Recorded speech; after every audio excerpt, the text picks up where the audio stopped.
जय माँ दुर्गा। मित्रों, नवरात्रि के दौरान दुर्गा सप्तशती का प्रतिदिन पाठ करने से चमत्कारी शक्ति मिलती है, जो आपके जीवन को एक नई दिशा प्रदान करती है।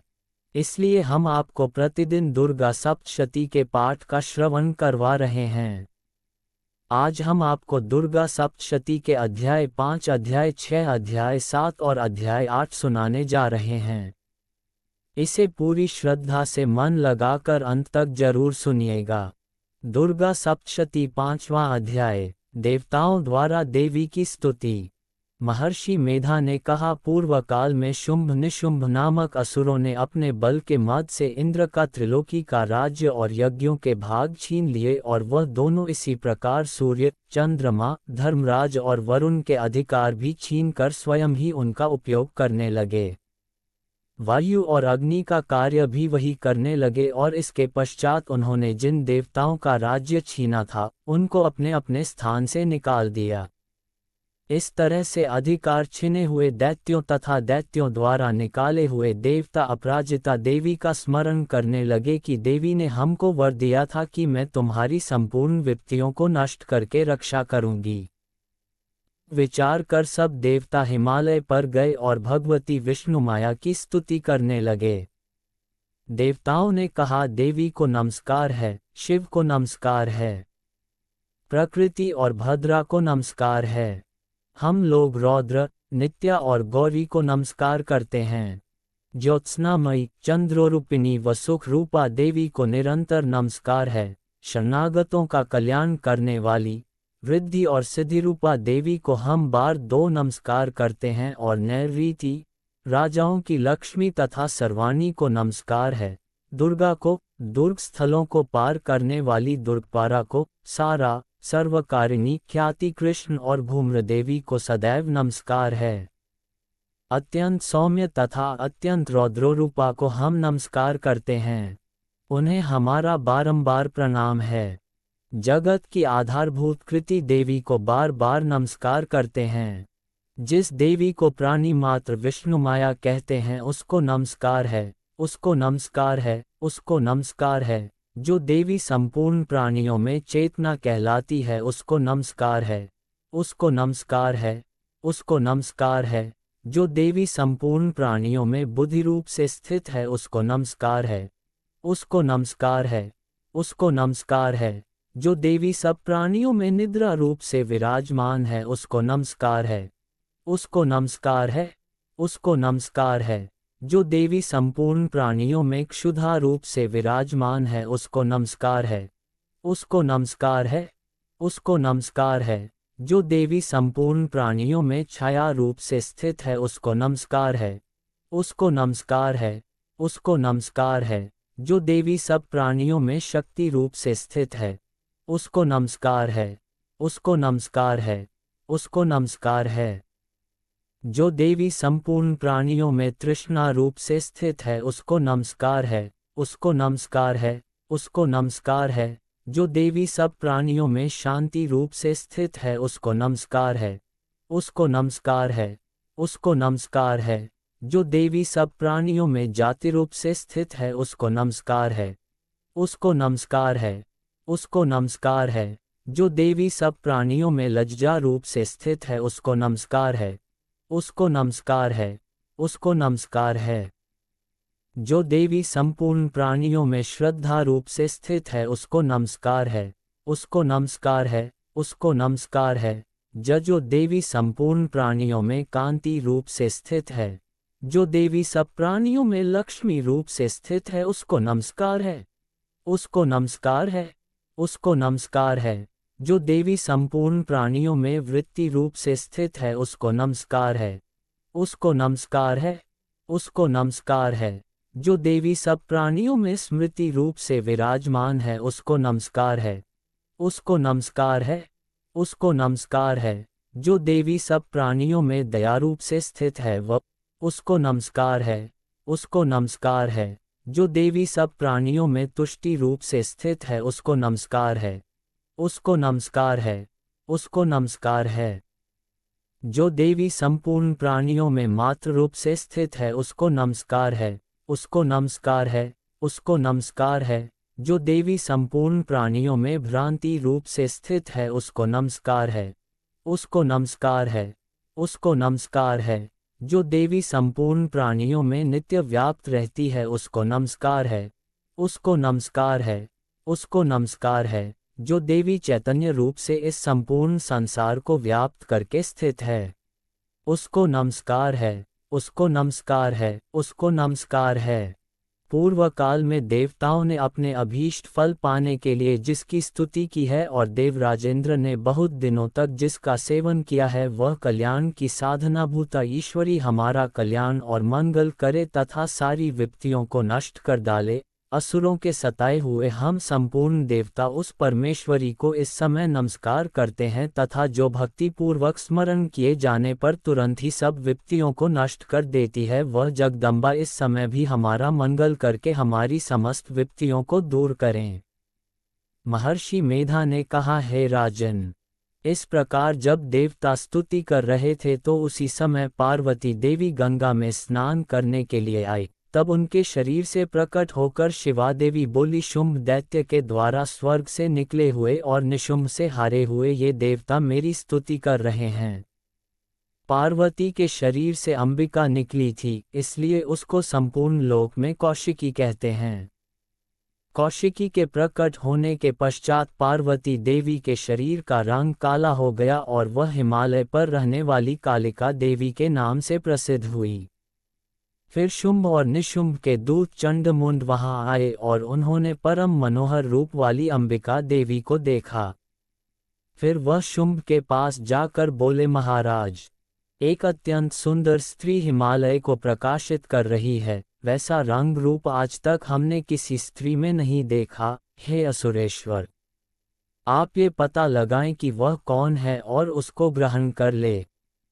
वह स्त्री स्त्रियों में रत्न है, वह अपनी कांति से 10 दिशाओं को प्रकाशित करती हुई वहां स्थित है, इसलिए आपका उसको देखना उचित है। हे प्रभो, तीनों लोकों के हाथी, घोड़े और मणि इत्यादि जितने रत्न हैं वह सब इस समय आपके घर में शोभायमान हैं। हाथियों में रत्न रूप हाथी और उच्चश्रवा नामक घोड़ा तो आप इंद्र से ले आए हैं। हंसों द्वारा जुता हुआ विमान जो कि ब्रह्मा जी के पास था अब भी आपके पास है, और यह महापद्म नामक खजाना आपने कुबेर से छीना है। समुद्र ने आपको सदा खिले हुए फूलों की किंजलकिनी नामक माला दी है। वरुण का कंचन की वर्षा करने वाला छत्र आपके पास है। रथों में श्रेष्ठ प्रजापति का रथ भी आपके पास ही है।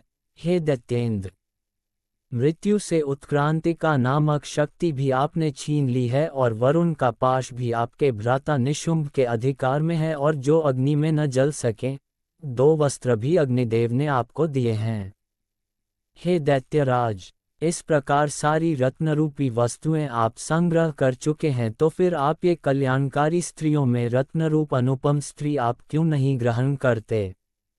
महर्षि मेधा बोले, चंडमुंड का ये वचन सुनकर शुंभ ने विचारा कि सुग्रीव को अपना दूत बनाकर देवी के पास भेजा जाए। प्रथम उसको सब कुछ समझा दिया और कहा कि वहां जाकर तुम उसको अच्छी तरह से समझाना और उपाय करना जिससे वह प्रसन्न होकर तुरंत मेरे पास चली आए, भली प्रकार समझाकर कहना। दूत सुग्रीव पर्वत के उस रमणीय भाग में पहुंचा जहां देवी रहती थी। दूत ने कहा, हे देवी, दैत्यों का राजा शुंभ जो इस समय तीनों लोकों का स्वामी है, मैं उसका दूत हूं और यहाँ तुम्हारे पास आया हूँ। संपूर्ण देवता उसकी आज्ञा एक स्वर से मानते हैं। अब जो कुछ उसने कहला भेजा है वह सुनो। उसने कहा है, इस समय संपूर्ण त्रिलोकी मेरे वश में है और संपूर्ण यज्ञों के भाग को पृथक पृथक मैं ही लेता हूँ, और तीनों लोकों में जितने श्रेष्ठ रत्न हैं वह सब मेरे पास हैं। देवराज इंद्र का वाहन मेरे पास है जो मैंने छीन लिया है। उच्चे श्रवा नामक घोड़ा जो क्षीरसागर मंथन करने से प्रकट हुआ था उसे देवताओं ने मुझे समर्पित किया है।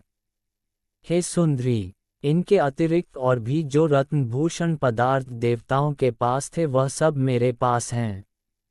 हे देवी, मैं तुम्हें संसार की स्त्रियों में रत्न मानता हूँ क्योंकि रत्नों का उपभोग करने वाला मैं ही हूँ। हे चंचल कटाओं वाली सुंदरी, अब यह मैं तुझ पर छोड़ता हूँ कि तू मेरे या मेरे भाई महापराक्रमी निशुंभ की सेवा में आ जाए। यदि तू मुझे वरेगी तो तुझे अतुल महान की प्राप्ति होगी, अतः तुम अपनी बुद्धि से यह विचार कर मेरे पास चली आओ। महर्षि मेधा ने कहा, दूत के कहने पर संपूर्ण जगत का कल्याण करने वाली भगवती दुर्गा मन ही मन मुस्कुराए और इस प्रकार कहने लगी। देवी ने कहा, हे दूत, तू जो कुछ कह रहा है वह सत्य है और इसमें किंचित मात्र भी झूठ नहीं है। शुंभ इस समय तीनों लोकों का स्वामी है और निशुंभ भी उसी की तरह पराक्रमी है, किंतु इसके संबंध में मैं जो प्रतिज्ञा कर चुकी हूँ उसे मैं कैसे झुठला सकती हूँ। अतः तू मैंने जो प्रतिज्ञा की है उससे सुन। जो मुझे युद्ध में जीत लेगा और मेरे अभिमान को खंडित करेगा तथा बल में मेरे समान होगा, वही मेरा स्वामी होगा। इसलिए शुंभ अथवा निशुंभ यहाँ आवे और युद्ध में जीतकर मुझसे विवाह कर ले, इसमें भला देर की क्या आवश्यकता है। दूत ने कहा, हे देवी, तुम अभिमान में भरी हुई हो, मेरे सामने तुम बात न करो। इस त्रिलोकी में मुझे तो कोई दिखाई नहीं देता जो कि शुंभ और निशुंभ के सामने ठहर सके। हे देवी, जब अन्य देवताओं में से कोई शुंभ व निशुंभ के समान युद्ध में ठहर नहीं सकता तो तुम जैसी स्त्री उनके सामने रणभूमि में ठहर सकेगी। जिन शुंभ आदि असुरों के सामने इंद्र आदि देवता नहीं ठहर सके तो फिर तुम अकेली स्त्री उनके सामने कैसे ठहर सकेगी। अतः तुम मेरा कहना मानकर उनके पास चली जाओ, नहीं तो जब वह तुम्हें केश पकड़कर घसीटते हुए ले जाएंगे तो तुम्हारा गौरव नष्ट हो जाएगा, इसलिए मेरी बात मान लो। देवी ने कहा, जो कुछ तुमने कहा ठीक है।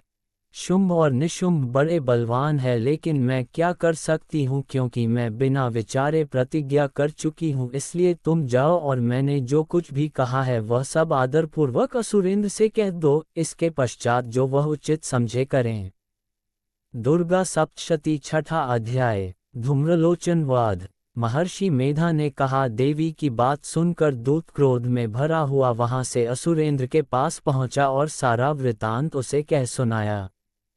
दूत की बात सुन असुरेंद्र के क्रोध का पारावर न रहा और उसने अपने सेनापति धूम्रलोचन से कहा, धूम्रलोचन, तुम अपनी सेना सहित शीघ्र वहां जाओ और उस दुष्टा के केशों को पकड़कर उसे घसीटते हुए यहाँ ले आओ। यदि उसकी रक्षा के लिए कोई दूसरा खड़ा हो, चाहे वह देवता, यक्ष अथवा गंधर्व ही क्यों न हो, उसको तुम अवश्य मार डालना। महर्षि मेधा ने कहा, शुंभ के इस प्रकार आज्ञा देने पर धूम्रलोचन 60,000 राक्षसों की सेना को साथ लेकर वहां पहुंचा और देवी को देख ललकार कर कहने लगा, अरे तू अभी शुंभ और निशुंभ के पास चल। यदि तू प्रसन्नता पूर्वक मेरे साथ न चलेगी तो मैं तेरे केशों को पकड़ घसीटता हुआ तुझे ले चलूंगा। देवी बोली, असुरेंद्र का भेजा हुआ तेरे जैसा बलवान यदि बलपूर्वक मुझे ले जावेगा तो दशा में मैं तुम्हारा कर ही क्या सकती हूँ। महर्षि मेधा ने कहा। कहने पर धूम्रलोचन उसकी ओर लपका, किंतु देवी ने उसे अपनी हुंकार से ही भस्म कर डाला। ये देखकर असुर सेना क्रुद्ध होकर देवी की ओर बढ़ी, परंतु अंबिका ने उन पर तीखे बाणों, शक्तियों तथा फरसों की वर्षा आरंभ कर दी।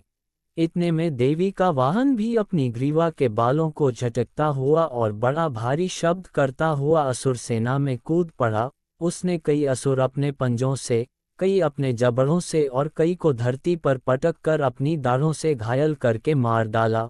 उसने कई असुरों के अपने नाक से पेट फाड़ डाले और कई असुरों का तो केवल थप्पड़ मारकर सिर धड़ से अलग कर दिया। कई असुरों की भुजाएं और सिर तोड़ डाले और गर्दन के बालों को हिलाते हुए उसने कई असुरों को पकड़कर उनके पेट फाड़कर उनका रक्त पी डाला। इस प्रकार देवी के उस महाबलवान सिंह ने क्षण भर में असुर सेना को समाप्त कर दिया।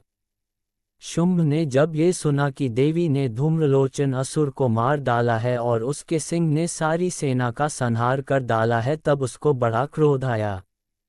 उसके मारे क्रोध के ओंठ फड़कने लगे और उसने चंड तथा मुंड नामक महाअसुरों को आज्ञा दी, हे चंड, हे मुंड, तुम अपने साथ एक बड़ी सेना लेकर वहां जाओ और उस देवी के बाल पकड़कर उसे बांधकर तुरंत यहाँ ले आओ।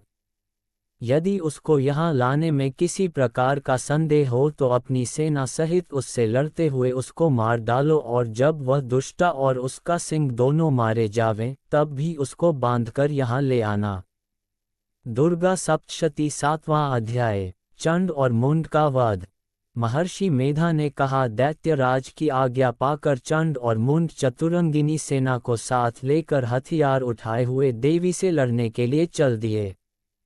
हिमालय पर्वत पर पहुंचकर उन्होंने मुस्कुराती हुई देवी जो सिंह पर बैठी हुई थी देखा। जब असुर उनको पकड़ने के लिए तलवारें लेकर उनकी ओर बढ़े तब अंबिका को उन पर बड़ा क्रोध आया और मारे क्रोध के उनका मुख काला पड़ गया, उनकी भृकुटियां चढ़ गई और उनके ललाट में से अत्यंत भयंकर तथा अत्यंत विस्तृत मुख वाली लाल आंखों वाली काली प्रकट हुई, जो कि अपने हाथों में तलवार और पाश लिए हुए थी। वह विचित्र खड्ग धारण किए हुए थी तथा चीते के चर्म की साड़ी एवं नरमुंडों की माला पहन रखी थी। उसका मांस सूखा हुआ था और शरीर केवल हड्डियों का ढांचा था, और जो भयंकर शब्द से दिशाओं को पूर्ण कर रही थी वह असुर सेना पर टूट पड़ी और दैत्यों का भक्षण करने लगी। वह पार्श्व रक्षकों, अंकुशधारी महावतों, हाथियों पर सवार योद्धाओं और घंटा सहित हाथियों को एक हाथ से पकड़ दोकर अपने मुंह में डाल रही थी, और इसी प्रकार वह घोड़ों, रथों, सारथियों व रथों में बैठे हुए सैनिकों को मुंह में डालकर भयानक रूप से चबा रही थी। किसी के केश पकड़कर, किसी को पैरों से दबाकर और किसी दैत्य को छाती से मसलकर मार रही थी। वह दैत्य के छोड़े हुए बड़े 2 अस्त्र शस्त्रों को मुंह में पकड़कर और क्रोध में भर उनको दांतों में पीस रही थी।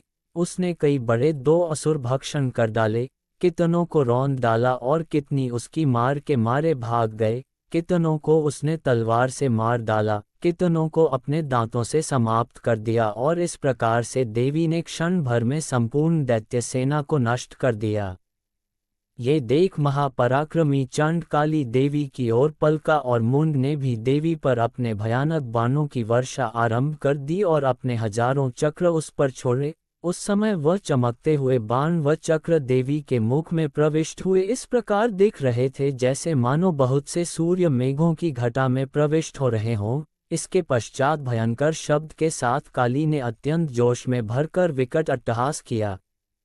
उसका भयंकर मुख देखा नहीं जाता था, उसके मुख से श्वेत दांतों की पंक्ति चमक रही थी। फिर उसने तलवार हाथ में लेकर हूँ शब्द कहकर चंड के ऊपर आक्रमण किया और उसके केश पकड़कर उसका सिर काटकर अलग कर दिया। चंड को मरा हुआ देखकर मुंड देवी की ओर लपका, परंतु देवी ने क्रोध में भरे उसे भी अपनी तलवार से यमलोक पहुंचा दिया। चंड और मुंड को मरा हुआ देखकर उसकी बाकी बची हुई सेना वहां से भाग गई।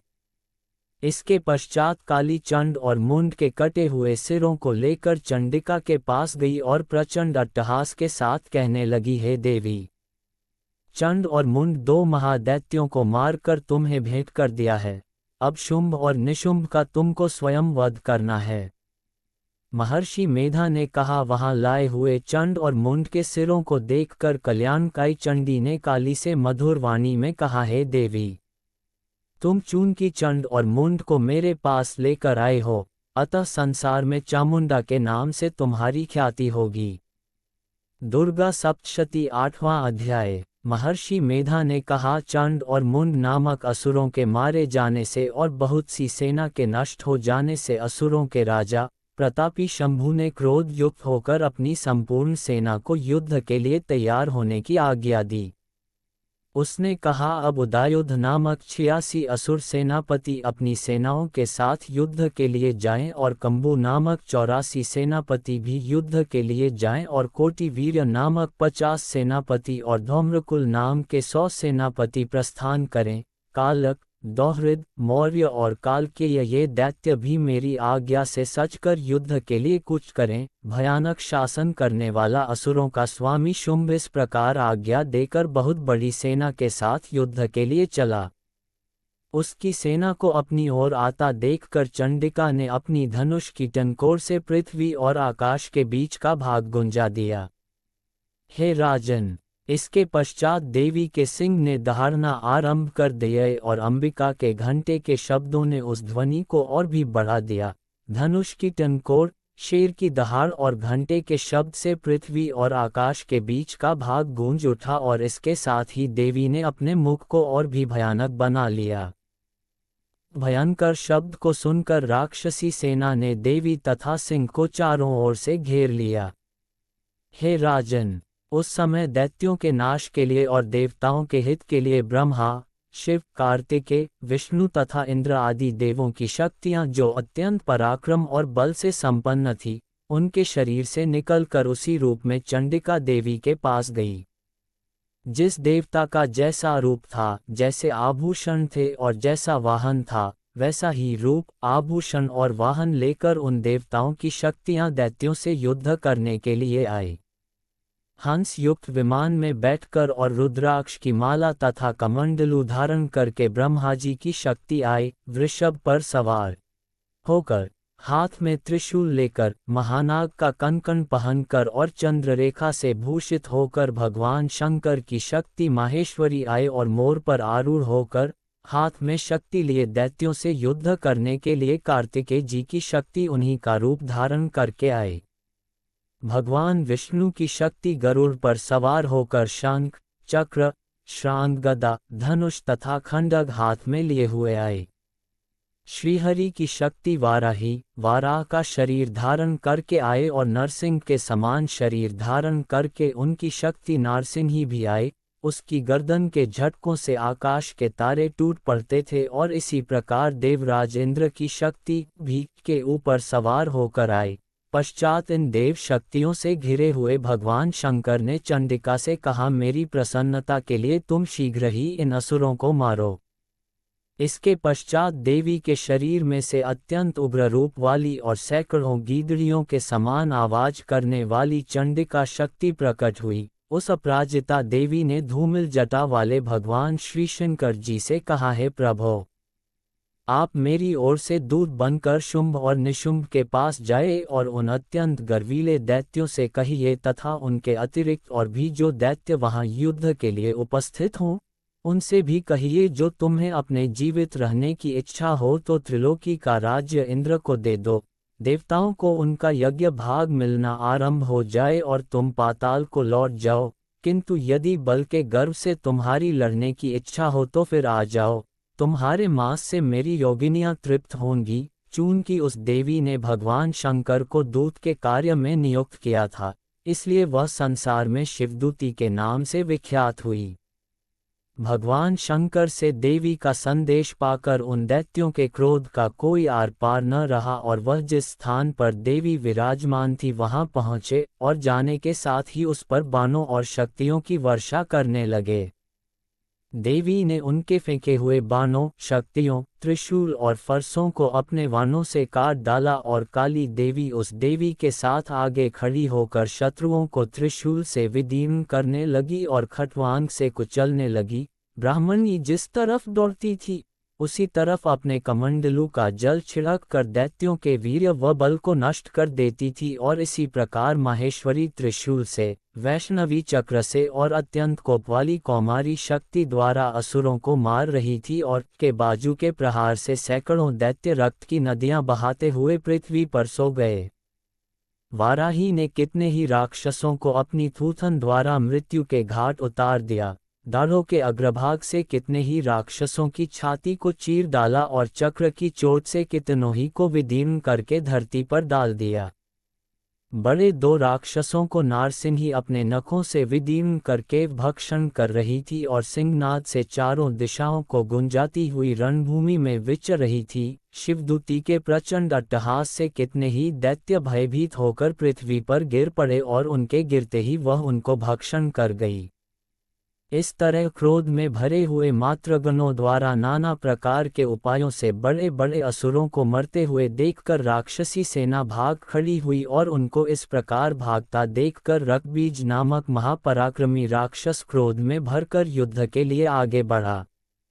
उसके शरीर से रक्त की बूंदें पृथ्वी पर जैसे ही गिरती थी, तुरंत वैसे ही शरीर वाला तथा वैसा ही बलवान दैत्य पृथ्वी से उत्पन्न हो जाता था।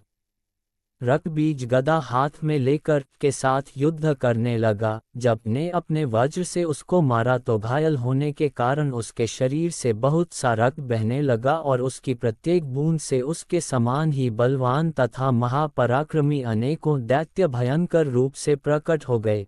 वह सबके सब दैत्य बीज के समान ही बलवान तेज वाले थे। वह भी भयंकर अस्त्र शस्त्र लेकर देवियों के साथ लड़ने लगे। जब के वज्र प्रहार से उसके मस्तक पर चोट लगी और रक्त बहने लगा तो उसमें से हजारों ही पुरुष उत्पन्न हो गए। वैष्णवी ने चक्र से और ने गदा से रक्तबीज को चोट पहुंचाई और वैष्णवी के चक्र से घायल होने पर उसके शरीर से जो रक्त बहा उससे हजारों महाअसुर उत्पन्न हुए, जिनके द्वारा ये जगत व्याप्त हो गया। कौमारी ने शक्ति से, वाराही ने खड्ग से और माहेश्वरी ने त्रिशूल से उसको घायल किया। इस प्रकार क्रोध में भरकर उस महादैत्य ने सब मात्र शक्तियों पर पृथक पृथक गदा से प्रहार किया और माताओं ने शक्ति तथा शूल इत्यादि से उसको बार बार घायल किया। उससे सैकड़ों महादैत्य उत्पन्न हुए और इस प्रकार उस रक्तबीज के रुधिर से उत्पन्न हुए असुरों से संपूर्ण जगत व्याप्त हो गया, जिससे देवताओं को भय हुआ। देवताओं को भयभीत देखकर चंडिका ने काली से कहा, हे चामुंडे, अपने मुख को बड़ा करो और मेरे शस्त्रघात से उत्पन्न हुए रक्त बिंदुओं तथा रक्त बिंदुओं से उत्पन्न हुए महाअसुरों को तुम अपने इस मुख से भक्षण करती जाओ। इस प्रकार रक्त बिंदुओं से उत्पन्न हुए महादैत्यों को भक्षण करती हुई तुम रणभूमि में विचरो। इस प्रकार रक्त क्षीण होने से ये दैत्य नष्ट हो जाएगा। तुम्हारे भक्षण करने के कारण अन्य दैत्य नहीं होंगे। काली से इस प्रकार कहकर चंडिका देवी ने रक्तबीज पर अपने त्रिशूल से प्रहार किया और काली देवी ने अपने मुख में उसका रक्त ले लिया। तब उसने गदा से चंडिका पर प्रहार किया। प्रहार से चंडिका को तनिक भी कष्ट न हुआ, किंतु रक्तबीज के शरीर से बहुत सा रक्त बहने लगा, लेकिन उसके गिरने के साथ ही काली ने उसको अपने मुख में ले लिया। काली के मुख में उस रक्त से जो असुर उत्पन्न हुए उनको उसने भक्षण कर लिया और रक्त को पीती गई। तदनंतर देवी ने रक्तबीज को, जिसका की खून काली ने पिया था, चंडिका ने उस दैत्य को वज्र, बाण, खड्ग तथा रिष्टि इत्यादि से मार डाला। हे राजन, अनेक प्रकार के शस्त्रों से मारा हुआ और खून से वंचित वह महादैत्य रक्तबीज पृथ्वी पर गिर पड़ा। हे राजन, उसके गिरने से देवता अत्यंत प्रसन्न हुए और माताएं उन असुरों का रक्त पीने के पश्चात उद्धत होकर नृत्य करने लगी। अंत में चैनल को सब्सक्राइब जरूर कर लीजिएगा मित्रों।